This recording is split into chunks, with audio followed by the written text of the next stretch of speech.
you see, this is a couple in Spain on the beach enjoying their vacation. And you see there is a lifeless body lying there of somebody who came with a boat from Africa. And they just don't care, you know? They carry on with having vacation. And this is a bit the problem we have today. And, you know, humanization is the great challenge of our times, says Paulo Freire. I think he's right. And so I would like to invite you to do something else than just sitting there and having a nice time in your lives. Do you know what that is? Please say something. It's a sandstorm. Okay. It's the tsunami in Sumatra. And a few seconds after that, the person who took the picture died. And the picture was found in rubble 3 weeks later in a digital camera. Awesome. And you see, this is water, the wall of water. And here you have kind of untouched normality. You see that? And I think this is a good picture that describes our time of crisis now and why you have so much responsibility. I think we live in times where we sometimes think, oh, everything is okay, and we don't see this war coming. I believe we live in times where we need to really do something serious in order to avoid this war coming. And you have this experience, this responsibility. I said just to Gaby, when I'm dead, it's her fault if we fail as a human family on this planet. So what should we do? There is this very famous picture, the unknown rebel, Tiananmen Square in Beijing. There's one person stopping all these tanks. And I dedicate my life to living globally and to inviting and identifying and finding people globally who do that, who are willing to do that. So that we are a group of people standing here. So this is why I'm here. This is why I'm here. I will explain later more. So what should we do? What should you do? What do I do in order to do something with this tsunami coming? I would say that all of us, we have to go out of our comfort zone of thinking. We have to think, to go higher up like a bird, you know, look from a bird's eye perspective on our presence on this planet. What do we human beings with 2 legs breathing oxygen do on this planet? This is bird's eye perspective. And then we have to, like a bird, to go down and look at the details of our lives. You know, why do you wear these shirts? Why do you sit on these chairs? You know, what does it mean? You know, what is all that about? Should we do it, continue with that or not? What, is it good? Is it not? Is it useful? Is it not? Go into detail. You know, I have a lot of things to say about these chairs here. I hope you have too. This would be the going down into the detail. So, who am I? I'm the founding president of a global network called Human Dignity and Humiliation Studies. It's a global fellowship of like-minded academics and practitioners working for. It's very important that we work for a new future for humankind rather than against old paradigms. We have 3 activities: research, education, intervention. This is the global, I have invited globally about 1,000 people who I think are sharing our values of wanting to bring more dignity into the world. I just see Gaby here, she's here. Mm-hmm. And then we are 4 people in the core group of our network. And I'm the webmaster of this website, humiliationstudies.org. And I said just this afternoon, if you find any mistakes, please write an email to me because I have no time to check whether I always forget links or whatever. So please, whenever you find something wrong, write to me and I can. So more than 40,000 visits from 183 countries per year. So this website has become an important website. And we have 2 conferences per year, and you are warmly invited to our conferences. We have one conference in December, always in New York. So you will find me in November, December, always in New York. And then we have the second conference, always somewhere else. So you see where we had our conferences so far, and the next one now in August is in Norway and Oregon. We will connect it via video connection. And then the next year in South Africa. So please buy a ticket and come. Our, when you think of building a movement, a global movement, how do you do that? How would you do that? Normally, we just went through the economy part of the university, and when you study economy, you would learn to make a good business plan, and then you make you raise funds, and then you use these funds to buy a house or headquarters offices, and then you employ activists, or and then when the funds are finished, the project will be finished. So we don't do that. We want to be a movement that does not finish, that is not dependent on funds. So therefore we have a zero budget, and we want to grow like a tree, a growth process of a movement. So I always use Tahrir Square in Egypt, in Cairo. The people who wanted the Egyptian population to come to participate in the revolution, the dignity revolution in Egypt, they did not sit down, make a business plan, and so said they just invite everybody to bring whatever they can, to contribute with whatever they can. And I'm here to invite you to contribute with whatever you can to this global movement, in whatever way, in the context of our network or in other contexts. Last year, we thought that we should make our education branch a little bit more tangible. And we launched the World Dignity University initiative.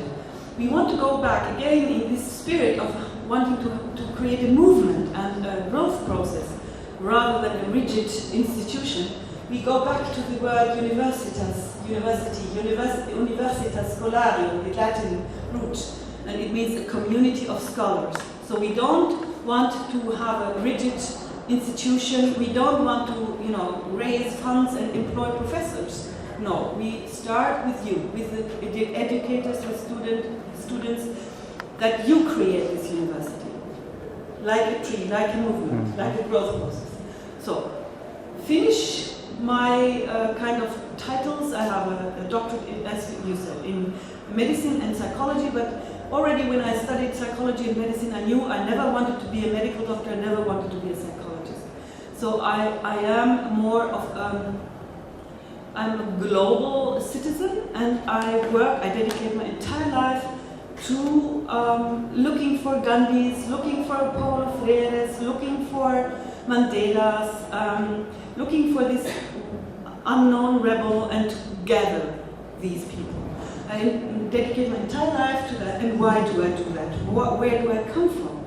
This is my father. Okay? This is the Second World War. This is my father and me after the Second World War. And there you see he has lost one arm, he has lost his homeland, he has lost his part of his family.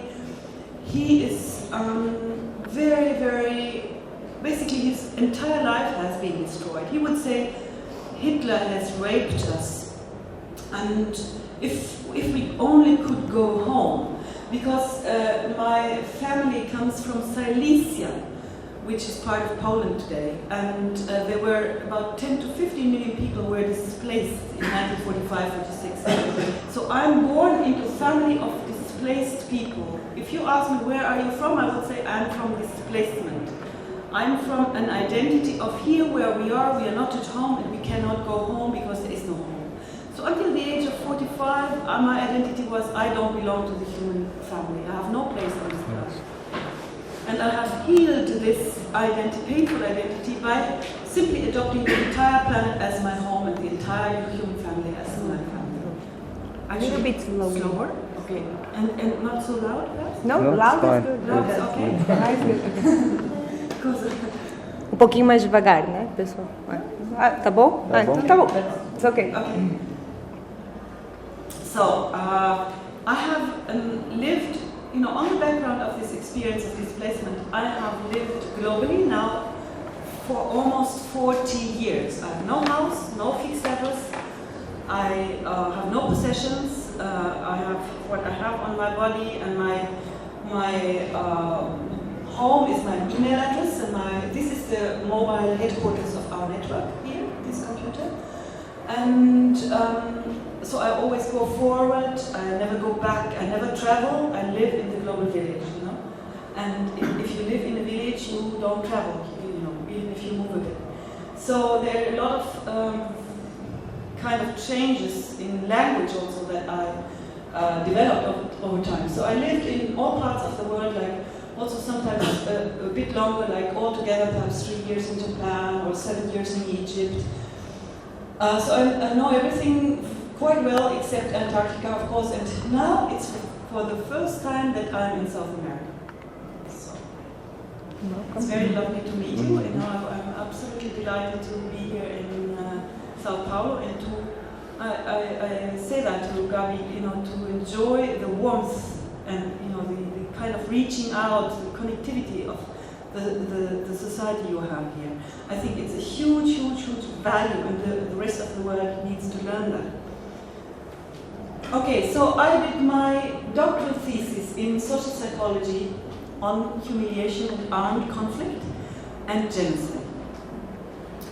When you look into history books, you know the First World War, and you know perhaps that there were the Versailles treaties, peace treaties, and these treaties humiliated Germany intentionally in order to keep Germany harmless. I think most of you may know that. And you know very well how counterproductive this was, because Hitler used the national humiliation argument to start World War II.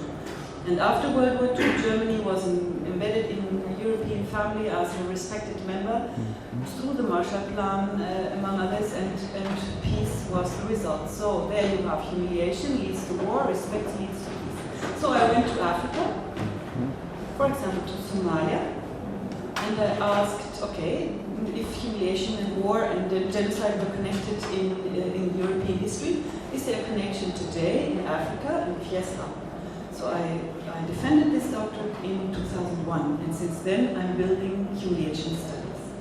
I went also to Rwanda, and in Rwanda I really saw that feelings of humiliation are the real weapon of mass destruction. Humiliated minds and hearts, to me, are the real weapons of mass destruction. In Rwanda, imagine you lived in Rwanda, the radio Mille disseminated the propaganda that if you were a Hutu, you had to be loyal to the Hutu cause by taking the machete you had at home and go to the Tutsi neighbors and hack them to death. This was your act of love for the Hutu cause. And if you were married to a Tutsi spouse and you had children who looked like Tutsis, you had to kill them also. And this was, imagine this kind of dilemma between two loves, love for the Hutu cause, love for your family. And why? Because the narrative was that if the Tutsis, the former elite, who humiliated us over many decades, if we allow them to come back to Rwanda, they will humiliate us in the future. So we have to kill them all. Genocide is prevention of future humiliation. The same was Hitler's argument. He said he believed that the Jews, the world Jewry, were planning world domination, that they were in the future dominate and humiliate the rest of the world if we don't kill them all now or get them out now, all of them. So you see, genocide as a prevention of future humiliation. This is what has happened, and here it was extremely cost effective. No money was needed to perpetrate this genocide. If you see 9/11, the Twin Towers, it was similarly cost effective. Who paid for the missiles? The victims. Like here the victims, the Tutsis, who were facing death through being hacked to death, many paid for bullets to be shot instead of hacked to death. So the victims pay. With 9/11 is very similar. The victims pay. No money necessary. As soon as feelings of humiliation are being instigated, are being used as a platform, it's almost cost-free. So the result of my field work for my doctoral thesis was that dynamics of humiliation can create rifts. When I humiliate you, you don't want to be with me anymore. Mm-hmm. These rifts, separations, at macro level and micro level, from the family to the international relations, everywhere, it's transdisciplinary. All fields from psychology to political science are necessary to look at. International relations are affected, intergroup relations are affected, interpersonal relations, intrapersonal relations, and our relations with our ecosphere. So this was kind of summary of my doctoral research and the significance of the dynamics of humiliation and how powerful that can be. And I wrote 4 books here. The first, Making Enemies, Humiliation and International Conflict, 2006. Emotional Conflict, How Human Rights Can Dignify Emotion and Help Us Wage Good Conflict, in 2009. In 2010, Gender, Humiliation and Global Security, Dignifying Relationships from Love, Sex and Parenthood to World Affairs. And then, and this was in 2010, and in 2010 I had published 3 books in the academic world in the United States, and I felt that I could no longer publish books about dignity in a context, namely academic publishing houses, that is so undignified. So therefore, we, in the context of our World Dignity University initiative, we founded Dignity Press as a publishing house. That is a not-for-profit organization. So whoever wants to write about dignity, humiliation, and related topics is warmly invited to publish with Dignity Press. This is the first book, A Dignity Economy, Creating an Economy that Serves Human Dignity and Preserves Our Planet. This is the first book in Dignity Press. So now I start with the 3rd day. Normally this is a 5 days workshop. Now we have gone through day number 1 and day number 2, and now we start with day number 3. Mm-hmm. And I hope you are ready to go with me. You're ready to go? Yeah.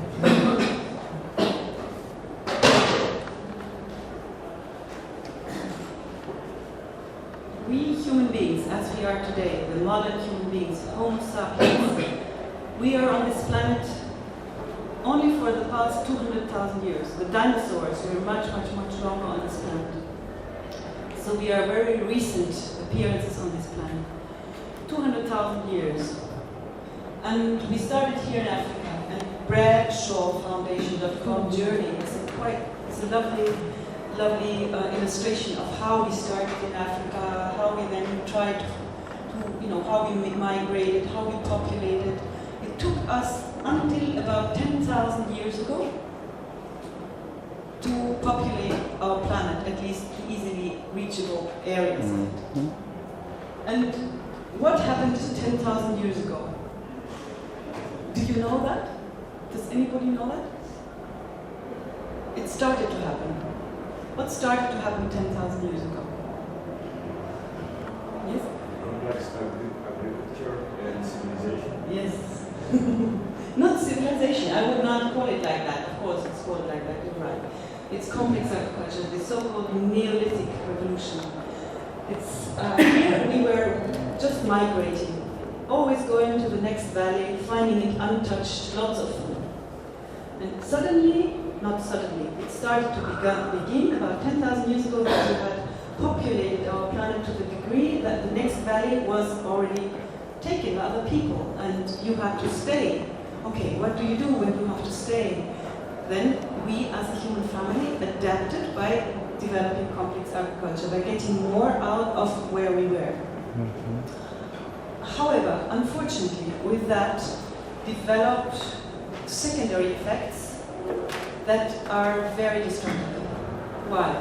One reason is that when you are surrounded by other people, and especially when you are wanting to harvest what you have sown in spring, then you must be afraid of your neighbors taking the land.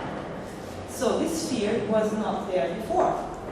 You had to be afraid of wild animals, but you could always walk, and natural catastrophes, but you could always walk further and find untouched wilderness. Okay, in the moment where you are not anymore in that situation, the entire picture changed. So many people say, really, there is only one very important shift or turning point in human history, and that it started 10,000 years ago.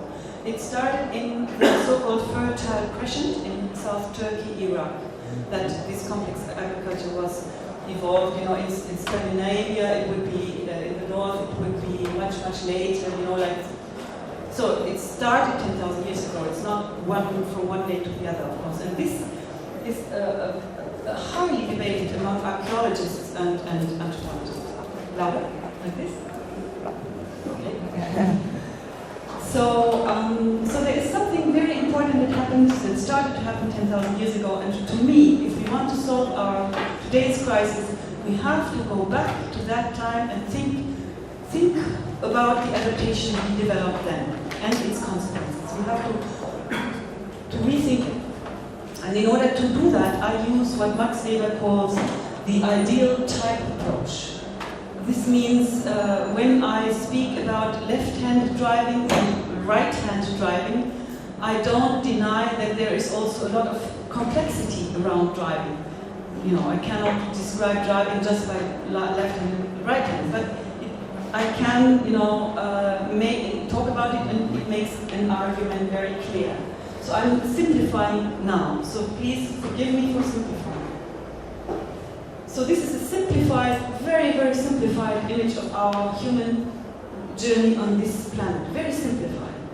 You see the first 95% of our history, then the past 5%, and here circumscription is the word for that something that we thought were infinite suddenly became finite, like land. Suddenly we were facing the fact that the surface of the earth is only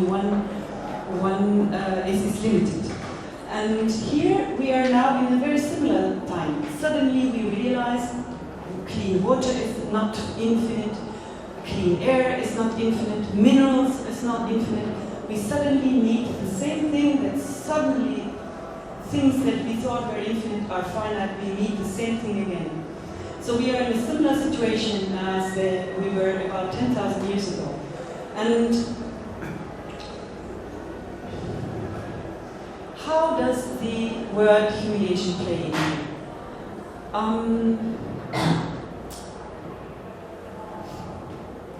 I worked in Egypt for 7 years, as you know, and I use often the example of honor killing. And my Egyptian friends are not happy with me for doing that because they feel I humiliate Arab culture. But I think that honor killing is not just Arab, it's happening in many parts of the world. Okay, honor killing. Imagine you are in some place on this planet and a mother comes to you and says, our daughter has been raped. We have tried to cover it up, we have tried to marry her off to the rapist, make it legal. Nothing works. Now we need to remedy, to heal humiliated family honor through killing. I need to inform her brother or my brother to kill her. What would you think when you listen to that? You would say, what? Humiliated family honor is healed through killing the girl? You would say, no, humiliation is compounded. The girl needs trauma treatment. So you would perhaps even feel humiliated by listening to the mother. And you would, But if you were to say that openly, the mother would feel humiliated by you. Because she would say, oh, you are an arrogant person who does not respect our culture. So you see that? There is one definition of humiliation where the girl must die. And this is now very simplified, and then another definition of humiliation where the girl must live. It's like right-hand driving and left-hand driving. You cannot have both. You cannot, advocate that the girl should be killed and live at the same time.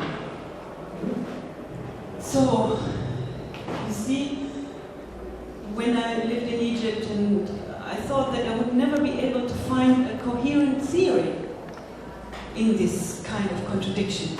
And I found, to my view, I found a solution, and I don't want you to believe my solution. I don't want to follow me. I want to invite you by, explaining my view to you now. I want to invite you to search, to make your own views. So don't believe what I say from now on, okay? So when you think of humiliation, it has always a downward movement, degradation, nedverdigelse in Norwegian, Erniedrigung in German, abaissement in French, in many languages. To push something down, hold something down. My question, the first 95% when we migrated, did we hold something down? Yes. We made tools, bones and stones, we made into tools. So we could say we held down materially like bones and stones. What happened when we started complex agriculture? What did we do? We expanded the idea that something can be held down onto living creatures. We domesticated animals, they became tools, and we created underlings like slaves. Masters treated slaves or inferiors or underlings like tools. So living beings became tools. And for the past 10,000 years until now, we all believed it is very useful to have tools like that. If you just think of apartheid, for a long time it was accepted as absolutely God-given, divinely ordained nature's order. And still many people on this planet, think of the Taliban, so believe that this is nature's order, that some people are born high and some people are born low. So this is what we did the past 10,000 years. So therefore I don't call it civilization myself, because I don't think that's what it was a good thing to do. What happened in 1757? 1757, the meaning of the word to humiliate changed dramatically from being something positive to something negative.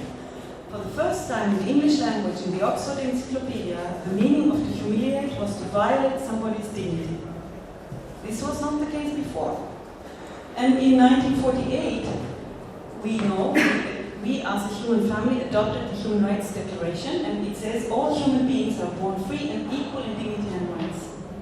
This sentence is an ethical, moral U-turn against the past 10,000 years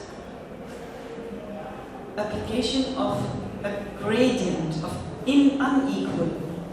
Now this sentence would have read, for example, in apartheid, you would read, all humans are born, perhaps some free, some unfree, and unequal in dignity and rights.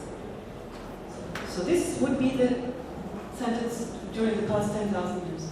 So this sentence that we adopted in 1948 is a revolutionary sentence. So I want to depict, to show you graphically how revolutionary this is.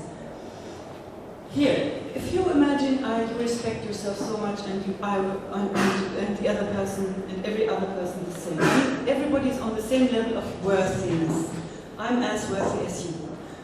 Okay, if we say the first 95% of our history we lived like that, and I want to make it very clear that this has nothing to do with the noble savage, or Rousseau, or French Romanticism. I'm not saying that it was a paradise. I'm not saying that we were always loving each other and that there was no conflict. It has nothing to do with that argument. We can discuss it more because this is, in every of my presentation, this argument is debated, and it's debated everywhere. So, but let us now say that in that way. Okay, then we are all on one line. I call it pristine pride, the period of pristine pride in our history, the first 95%. Then, what did we do? What did we start doing 10,000 years ago? We erected a gradient. Some people were born high, some people were born low. And we have a lot of traditions. We are all socialized into that. because we have not moved out of that. We learn that the man, it was the man's duty to beat his disobedient wife and children. I remember in Kazakhstan just now there was a wedding, and what was the gift? The parents of the bride gave to the groom a whip, so that he would regularly beat his wife to show her due lowly place, to show her that her place was there, so that she should not get arrogant. She should know her place. So she would be regularly beaten to remember her place. And this was his duty. There were, it's called domestic chastisement. There were kings 700 after Christ in France who didn't do that. There are lots of, there's kowtowing, there are seating orders, there's regular beating. During the past 10,000 years, there were many, many ways of doing this, keeping this gradient in place. And these kings, they didn't do it, and they lost their position, they were toppled. And they go into the history books as lazy kings, les rois fainéants. So you see, to keep this gradient up was the task of the past, in the past 10,000 years, almost in all societies. It's called, social activist Rihanna Eisler calls it the dominator model of society. So the dominator model of society was predominant in almost all over the planet during the past 5% of our history.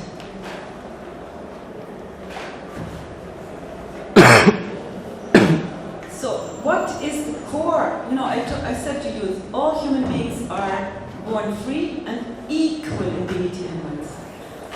This is the sentence here. Here, the sentence would be all human beings are unequal in dignity and rights, unequal in worthiness. This was the sentence of the past 10,000 years. The Human Rights Declaration is a kind of U-turn, a dismantling of a gradient that we started to erect 10,000 years ago. It's a dismantling of that. It's an invitation of everybody into equality in dignity. And Mandela, he was born here. He went up to the white supremacists and said, I understand, in former times you thought it's divinely ordained that you are worth more than black people, and everybody accepted it. However, now times have changed. Please know that you no longer can arrogate superiority. Please come down, humble yourself, and don't cry humiliation. Humble yourself and join us on the level of equality and dignity, where we all build together a new future. And he went to his black brothers and sisters and said, listen, it's not nature's order that you have nothing and that you are down there. No, it's a violation of your human rights. You have a right to feel humiliated. You have a right to get angry. You have a right to rise up. In Rwanda, what did happen in Rwanda? In Rwanda, the people, the underlings, the Hutus, Hutu means servant. The servants, indeed, they rose up when they had the power. They did that. They rose up, but they did not stop here. They went up and killed their former masters in genocide. So Mandela had the power to that. Mandela could have said to his black brothers and sisters, please take your knives and go and kill all your white oppressors. He did not do that. He stopped them here and invited them here. Of course, we know that South Africa, we have been invited to have our next conference in South Africa, because this process is now in danger in some ways. So you see that if we speak about human rights, we have to be very careful, because we bring the right to feel humiliated to people who didn't feel it before. And with the feeling humiliated, we bring anger. And this anger can even lead to killing. So we have to be very careful that when we invite people into human rights ideals, and we make them angry, and we create what Paulo Freire calls, and I can't say,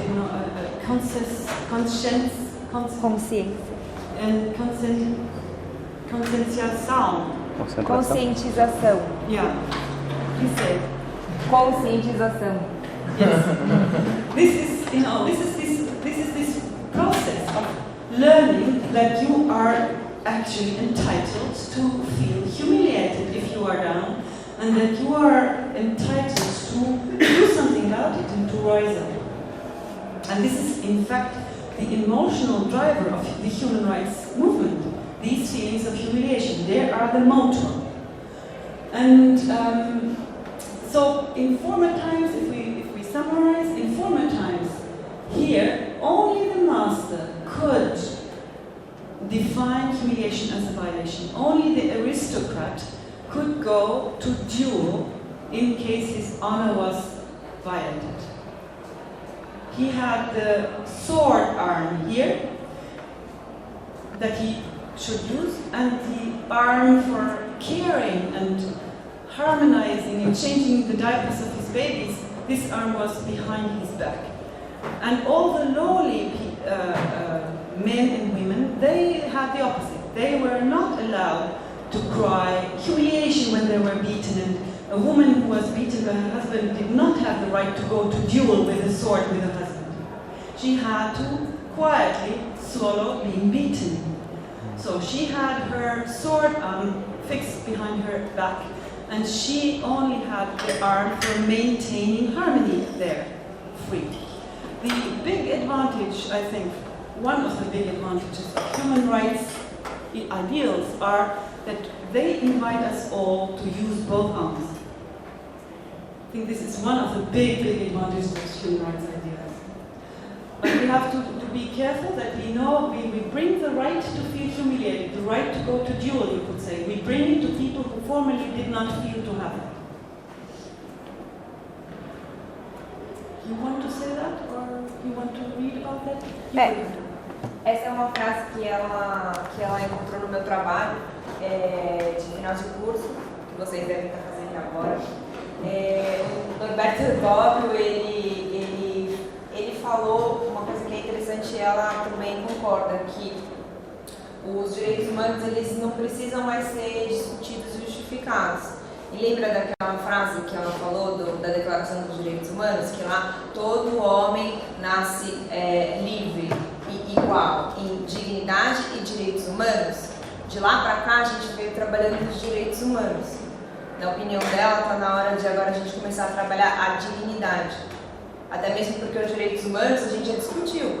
Eles já estão praticamente todos positivados. O que falta mesmo é uma proteção efetiva desses direitos humanos. E aí entra a dignidade. A gente ficou focando muito nos direitos humanos, ainda não focou muito na palavra dignidade. So you see, this is a picture for where this woman has both arms. You see, in one hand she has the baby, cares for the next generation, and here is the sword. So, again, back to our simplified depiction of human history. So we have the first 95%, the past 5%, and we stand here. And as I said, 1757 is a historic linguistic marker. The word humiliation is a historic linguistic marker. And then the human rights revolution, then also the French Revolution, the American Declaration of Independence, many things that happened in the past 300 years. And we are part of this, and this is your responsibility to really bring this transition onto a constructive way. Why? Because, we want to go there. This is the symbol. Did we show it already? Yeah. No. Yes, please come. So the past 10,000 years, we were always afraid of our neighbors, invading us. And it happened. The Mongols came and took all Europe. The Vikings came. We always had to be afraid of our neighbors. Here we have the Pacific War. What was the kind of culture during the past 10,000 years, or 5%? It was, here I am, here you are, and we are divided, and perhaps even conflict and armed conflict between us. The second one. Yeah, this is the second, this one here. And there was not unity in diversity, but there was uniformity without diversity. Like a leader here in that group would force his followers into uniformity, in division to the other group, where also the leader would force everybody beneath him to follow him in uniformity without diversity. This Möbius strip, or infinity symbol, the lying eight, is a symbol for non-dualism in philosophy. It means that there is difference, like Gaby is different to me, we are different, but we don't want to suppress this difference or let it become a separation. We are different. This is the line 8, you see? So, thank you. So we are different but connected. So this is what perhaps we as a human family did the first 95%, perhaps, if we can hypothesize that from the evidence we have from archaeology. There is no evidence of crushed skulls prior to 10,000 years ago, so no systematic war. Okay, and so I think we who sit here, we would like to create a future in that way also. Okay, so what happens now? We are living in times of big crisis in this transition. You remember, the girl must die, the girl must live. This is the transition. Here, the girl must die. Here, the girl must live. And the transition is fraught with problems. Because some people are still here, and some people want to go here. And we all are socialized into that. So we have genocide, terrorism, abuse of global power vacuum. And all this is compounded by double standards and by what I would call voluntary self-humiliation. Double standards, Gaby told me that you will certainly be very critical of the UN and the United States, and that international law applies as long as it serves certain interests, and as soon as it does not serve the interests of powerful forces, it is disregarded. Okay? So this we could call double standards. And it means that people have the rhetoric of this, but the practice of this. And if you now were to get angry at that and try to want to fight it, you would use this template. You see that? And so the way to go beyond double standard, it's not to use this template from the past, battle, struggle, fight, no. This would be to replicate the culture of the past 10,000 years, past 5%. If we want to go beyond double standards, we have to use different strategies. If we want to use that here. Okay, so this is your responsibility. And some people who sit here or listen to me might think that, I'm not, the honor-killing example, the girl must die, the girl must live, does not concern me, it's far away from me. No. It touches this transition, touches everybody's life at every level. And it's, among others, illustrated through linguistic transitions. As I said before, the father had the duty to beat his disobedient wife and children. This was called domestic chastisement. Do we still use the word? No, we call it domestic violence. We speak about bullying. 100 years ago, nobody would speak about bullying. The pedagogy of 100 years ago was breaking the will of your child. If you love your child, you have to break the will of your child. Today we would call it domestic violence. Or female genital cutting. It was a cultural tradition. Now we call it cultural violence. So we have a linguistic transition everywhere, and it touches all segments of our lives. Okay? And now the international relations. Significance of international relations. I think people around the world underestimate the significance of the security dilemma. And I guess that you all who sit here, you have read a lot about the security dilemma. You know what it is? No. Okay. It means exactly what I said before. When I'm afraid that my neighbors take my land, I get some weapons to defend myself. The neighbor sees that I get some weapons. They think that I want to attack them. They get some weapons to defend themselves. I see that they get weapons. I get afraid. So there is an arms race going on in the context of a fragmented world. This is a picture of the 30 years war in Europe. And you know, as long as the world is fragmented and everybody must be afraid per definition of their neighbors, then the security dilemma is very strong. And it leads to an arm race and almost automatically to war. As long as you remember Chamberlain going to Hitler and wanting to appease Hitler. It did not work. In a fragmented world, the only motto that is really, that everybody has to follow is caught in is, if you want peace, prepare for war. So this was what characterized the past 5% of our history. Everybody was caught in that fear of neighbor, attacking. This is a picture, to my view, that is completely underestimated. It's unique. People don't understand that our forefathers, all the theorists, like Marx, whoever, never saw this picture. It's unique. It means that we live in times that are historically new. We cannot count on our forefathers to understand the world. We can look at what they were thinking, but they did not have this information. Okay, they might have theoretically thought, but they did not see this picture. So this picture represents a window of opportunity that we have, or can, or should act on. And I think what I see around the world, people don't act on it. They don't understand how unique and new the historical times are we live in.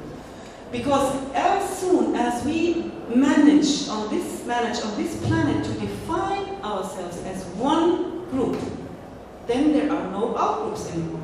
No outside enemies can attack us. Only aliens from other galaxies, whom we didn't meet yet. As soon, you see, the security dilemma is a trap. It's called dilemma because it's a tragedy, because you cannot do anything but if you want peace, prepare for war. As soon as we get the security, we define ourselves as one human family on the planet, there is no security dilemma anymore. And this sentence by Gandhi can be really manifested. There is no path to peace, peace is the path. So this is your responsibility to, I believe, and this is why I dedicate my entire life to living globally, to really manifest the global village, not just as a kind of fancy word or, but really to bring our human family together and make us feel and manifest the fact that we are one family on one tiny planet and that together we have to take care of this planet, together. So this picture is so important. And, we were talking about America and, the powerful forces in the world who disregard international law. May I just, yes, we have like 5 minutes more. Okay. Then we can start discussion. Okay, so I am jumping about, I'm showing this. You have here the colonial oppressor, then the industrial man, then this is today's shareholder. And you see that our legal frame, the world system, Wallerstein speaks of the world system. How is the legal frame of the world system? This is the legal frame of the world system today. And it is built basically on Roman law. Private property, it's built on Roman law. Okay, if we want to get out, and if we want to build a world that is so sustainable, we will have to do things outside of this frame. And at the moment, many people do grassroots projects that are not for profit, many activities at the grassroots. And what I observe globally is, as soon as they get really successful, they are cut short by this frame. So your responsibility is to adapt this frame so that we can live as sharegivers, careholders, stakeholders, not just as shareholders. Shareholder value means the profit maximization. And if we have as priority in our world that profit must be maximized and investor confidence must be served, then we destroy our ecosystem. This is, when we here talk about growth, economic growth. Okay, I go further. Significance of Roman law. This is the Dignity Economy book. So this is an invitation. This book is an invitation to you to to think about different legal frames globally, so that locally we can also live more. So this is now the last slide. We can stop here. So what do I think we need? I think that really everybody who sits here has a responsibility to that. Not to wait for politicians, not to wait for diplomats. You know, everybody must now become part of the global community and become active. So, global unity in diversity, this is what I explained before. This is, I think, a very, very good motto. And in order to materialize or manifest, operationalize this, we need subsidiarity. And I guess you have heard about subsidiarity. It's, I think, a very important term. It means to make it possible that diversity flourishes in a frame that unifies us. So what unifies us today, I suggest, is the equality in dignity, respect for equality in dignity, and from that unity we can celebrate diversity. And this new future of our human family on this planet, so that our children find a planet worth living on, will never end. We have, from the past 5% of our history, we are used to think in fixed entities. This new world will never be finished. It will always be a fluid process. So, and what is the aim? It's to build global, appreciative caring. Caring is a word that Martha Nussbaum and Amartya Sen use. Appreciative inquiry was David Cooper-Ryder, who coined it or developed it. Satyagraha means firm love, truth love. It's Gandhi who developed this or used this word. I-thou dialogue is Martin Buber, not to use the other as an it, but as a though at the same level. Dialogue is Paulo Freire, partnership is Rihanna Eisler. So you have many words for the same aim. So perhaps I can stop here. I thought that in order to get out of this very, very bad discussion of, if we think of the future, should we then go direction communism or capitalism? I believe that this dichotomy is outdated. So I thought perhaps we can overcome this very toxic dichotomy by coining a new word like dignism or dignitism. Why not? And it would mean unity in diversity and new ways of framing and living democracy. I believe that the democracy we have now must be developed much further. It's not good enough. This was the Truth Commission you mentioned that I should mention. My comment would be, if the old, script of the male aristocrat going to duel, going to war, if that is used, the script of combat and domination, this risks leading to uniformity and division rather than unity and diversity. What is needed is a meta-transition from rigid to fluid, from excluding to including, from unequal to equal, from dictate to co-creation. So from rights to dignity, from unequal to equal. Some people have... I think maybe they will ask you and right, you can... Okay, so here is just an example of one person having thought through that. And I call for a global movement of citizens to build institutions that end practices of humiliation and enable equality in dignity globally as a frame for equal dignity also locally. And I thank you very much. And I have this little question mark there because usually I humiliate some people in the audience. And they feel humiliated, and after that they come to me and are very angry with me. So I want to preventively apologize for having humiliated or hurt or offended any of you.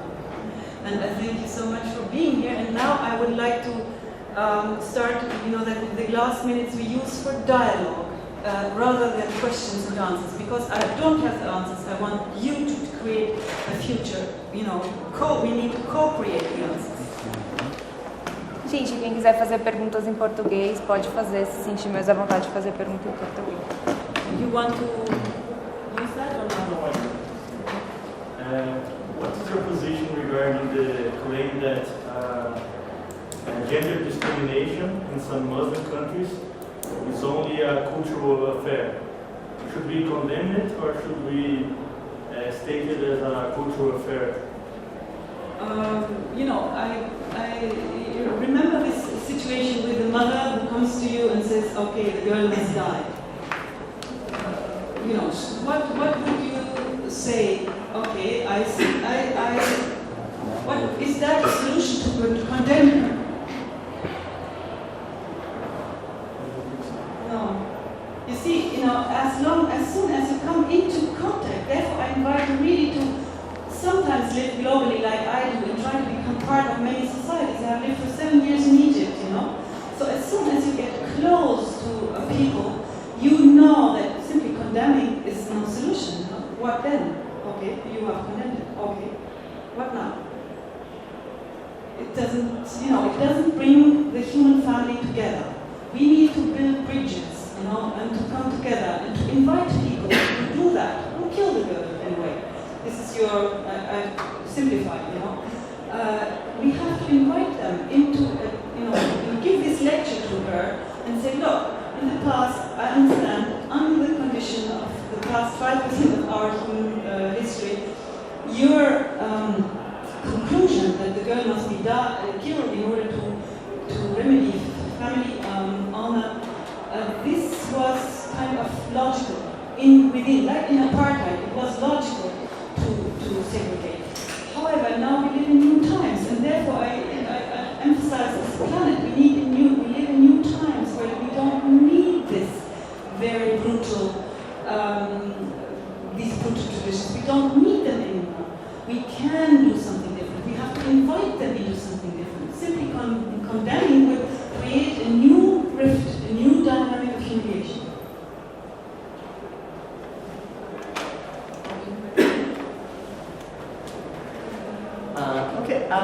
I really like the ideas. On my conclusion work on this course, my professor has been a little strict as it's usual, but I think it's really interesting the very idea of finishing the boundaries that, oh, law is like Roman law, it's like this, or if you have an idea, that's the problem I have, if you have some idea, it does not apply because it's not in accordance with the rules, and I think this kind of idea is very interesting. If you want something, no matter of now rules, you want something, it's really good to go and but the problem is, sometimes I think there are people who do not want it to be implemented because they are on the top. So if people, the medium people, they are convinced by results, by something more concrete. So to do something like this, that most of the skeptical people will say, oh, it's not applicable. So do I have something concrete? How can I convince people and have something concrete or use some other argument to sell to this idea? From my point of view, as you say, many people would say that business as usual is good. We have simply to continue with business as usual and do it a little better. To my view, business as usual is utopian. And the only realists, the only realists are what you would call the idealists. You know, the dreamers. These are the only realists. And this, you know, this is something I stand for. And I don't need evidence, you know, like Galilei, he understood and nobody believed him. Still, he was right. No, I don't need a majority to know that this is the path. And the same, you know, when you feel like that, or you see that, and the majority around does not see that, it simply means that you are ahead and that you have to invite them and to explain that. And I could now give a lot of examples of evidence in many ways, but the most important thing is for you, I think, to know that you have the right to be a Galileo, even if the majority is not with you, and that you might be right, even if the majority is not with you, and that you stop wanting to convince everybody in order to convince yourself. It's enough that you are convinced, and then you invite the others. A gente está passando o passaporte dela para vocês darem uma olhada, é um passaporte mundial, não sei se vocês já tiveram a oportunidade de ver. Só passem um pouco mais rápido, porque a gente tem mais Sorry, no, I just didn't want to be rude. No, I just want to show it. Show it off. It's a word passport. Martin. Another question.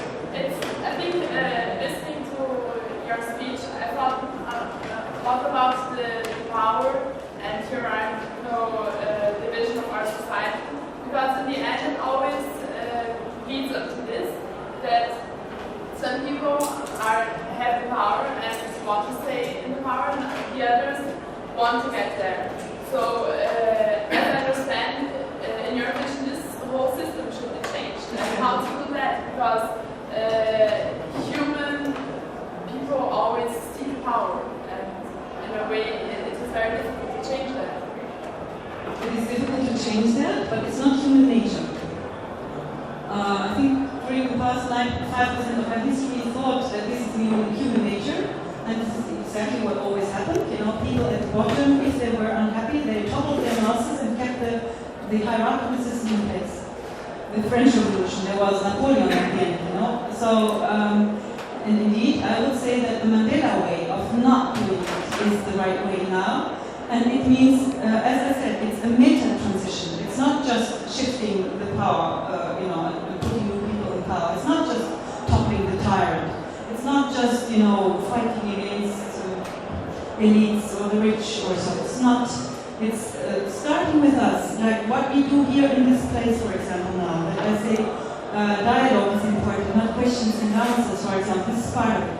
It's a transition that is not just from one fixed paradigm to another fixed paradigm, but from the fixed paradigms of the past to a completely new way of having fluid paradigms, and self-reflecting, always, adaptable paradigms in the future. So it's a very, very big paradigm shift, and it's a paradigm shift into something that we have not yet really learned as a human family. So therefore, I say, it's not enough to say, it has always been like that, or there are people against it. Of course there are people against it. What do you believe, after 5% of our history of war and what we have been socialized into, don't be astonished.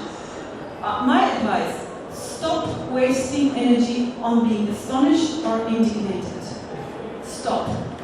Put your energy into thinking up something new and in creating something new, working for something.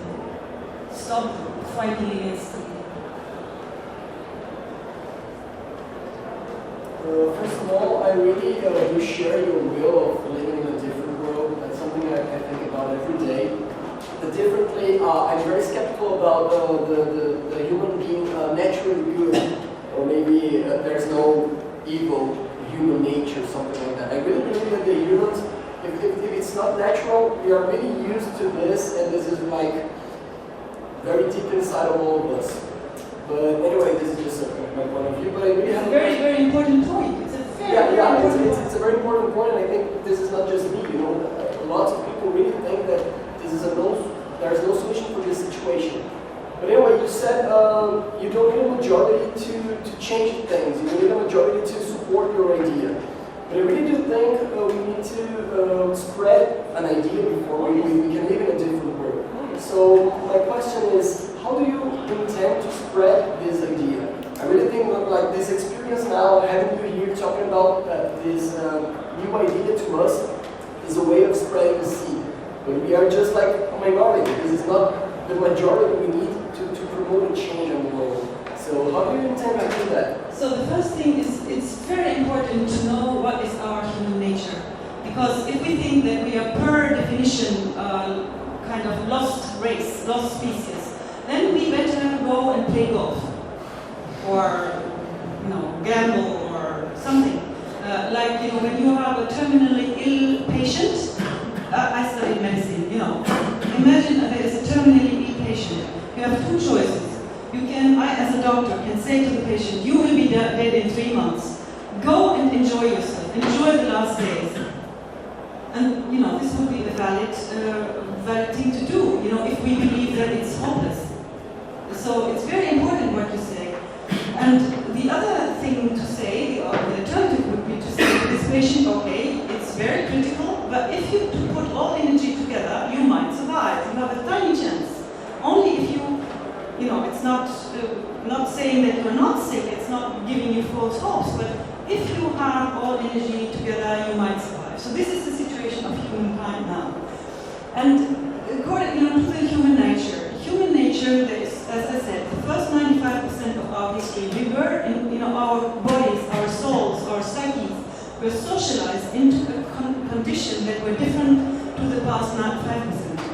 And if you see now research about how our brains work, how language starts, many researchers show that we are, it's not a question of evil or good. It has nothing to do with that.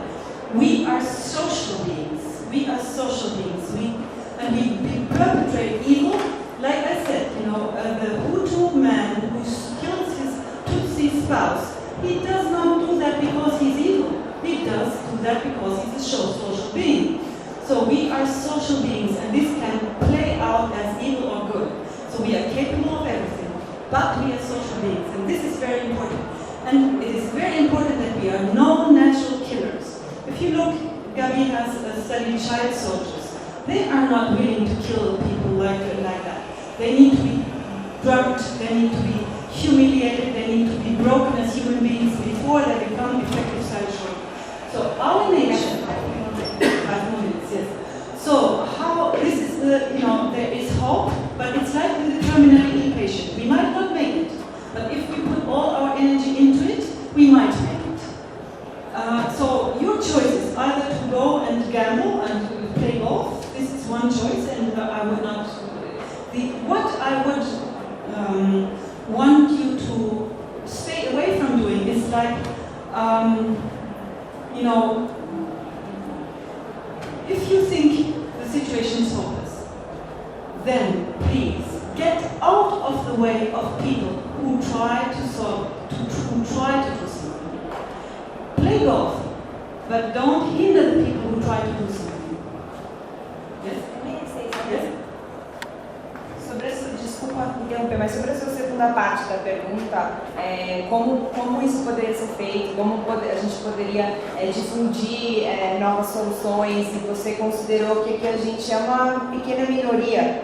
Desculpa, eu não acho que a gente é uma pequena minoria, eu acho que quem chegou aqui por meios, principalmente por meio da educação, a gente é uma minoria, pode até ser uma minoria, mas é uma minoria que vai fazer diferença no futuro. A gente pode dizer que é uma elite que vai provavelmente governar o país daqui a 15, 20 anos, que seja em empresas, que seja no setor público, que seja na ONU, não importa. Eu não acho que a gente é uma pequena minoria. Eu digo em proporções mundiais, assim, a gente é uma sala dentro de uma universidade, de um país. Sim, mas você imagina, o que você pode fazer daqui a 20 anos, daqui a 10 anos, daqui talvez a 2 anos. É muito mais do que 100 pessoas num país em que as pessoas não têm acesso nenhum à educação, que vivem numa situação de pobreza extrema. Desculpa, a sua noção de maioria e minoria é só quantitativa, não é qualitativa. Mas é um pouco acessível. Just a little bit about the university. Yes, we founded the Royal Dignity University in order to do exactly that, disseminate. And everybody is invited to, who wants to contribute as a student and as an educator, or both. So if you want to contribute, please come to me and write an email. You have email addresses there. And also if you want to have the books, we'll send you the PDF files. And then, we want to build the university that you think, how can I contribute? What kind of knowledge and topic or theme do I want to give to the world? And then we develop that in the framework of the working university. A gente tem que fechar porque já está na hora da próxima aula, mas realmente essa ideia da Universidade Mundial para a Dignidade é muito interessante. Como ela disse, é zero budget, realmente difundir, a sua ideia de difundir é a ideia de difundir ilimitadamente. Não precisa falar só inglês, a gente pode montar um ramo, por exemplo, em português. Existe muito português no mundo, né? É uma ideia, se quiser dar uma olhada, eu acho que você vai se interessar bastante. Muito obrigada, gente.